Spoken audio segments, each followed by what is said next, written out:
Listen to what the Prophet ﷺ said is the greatest threat to a person's Iman. So the Prophet ﷺ says in this hadith that's narrated in At-Tirmidhi, he says, مَا ذِئْبَانِ جَائِعَانِ أُرْسِلَا فِي غَنَمٍ بِأَفْسَدَ لَهَا مِنْ حِرْصِ الْمَرْءِ عَلَى الْمَالِ وَالشَّرَفِ لِدِينِهِ. He said ﷺ that there is nothing more dangerous to a person's faith like two wolves that are let free amongst a flock of sheep. Imagine what the Prophet ﷺ is saying. Imagine two wolves that go into a flock of sheep. He said, sallallahu alaihi wasallam, the two most dangerous things, those two wolves to your faith being the sheep, are the love of wealth and the love of fame that a person has. The love of wealth and the love of fame are the two most dangerous threats to your Iman, to your faith. So it's not a major sin, it's not some horribly haram thing, it's wealth and fame, the love for wealth and the love for fame. Now, is wealth a bad thing? No, the Prophet ﷺ taught us to have the upper hand instead of the lower hand. Allah subhanahu wa ta'ala teaches us to say, رَبَّنَا آتِنَا فِي الدُّنْيَا حَسَنَةً وَفِي الْآخِرَةِ حَسَنَةً, to give us the best of this world and the best of the next.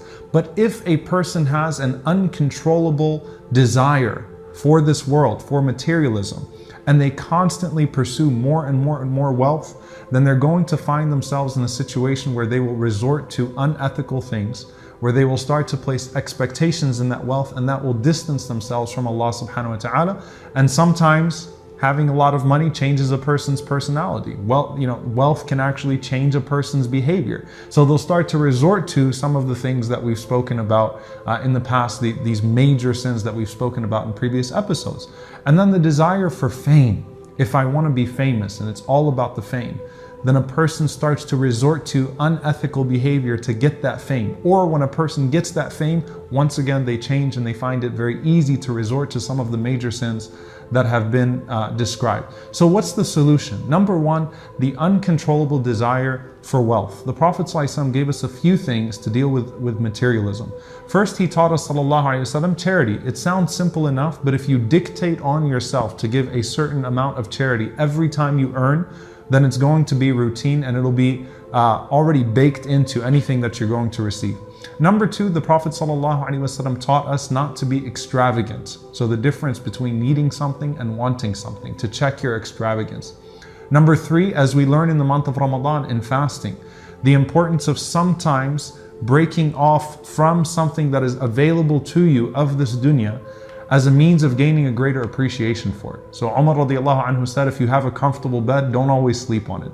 Take a night off and sleep on the floor. The next day you're going to appreciate the comfort of that bed. When you fast, you appreciate the blessing of that food. So a person becomes content with what they have.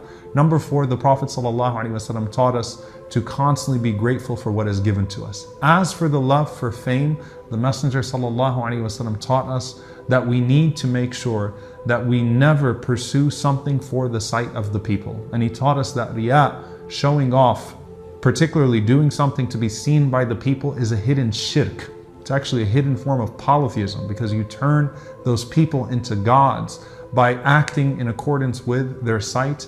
And essentially what we learn from our scholars of tazkiyah, our scholars of spirituality, Ibn al-Qayyim rahimahullah says, a person has to make the sight of Allah more beloved to them than the sight of the people. So secret good deeds, essentially try to get famous in the sight of Allah subhanahu wa ta'ala and with the angels that He boasts to, and forget about being famous with the people. So again, the two wolves that are let out on sheep that would destroy a person's Iman are an unchecked love of wealth and fame. May Allah subhanahu wa ta'ala protect us from both, and may Allah subhanahu wa ta'ala grant us the wealth and the fame of the hereafter in the presence of His angels and our Messenger sallallahu alaihi wasallam. Allahumma ameen. See you all next time inshaAllah. Assalamu alaikum wa rahmatullahi wa barakatuh.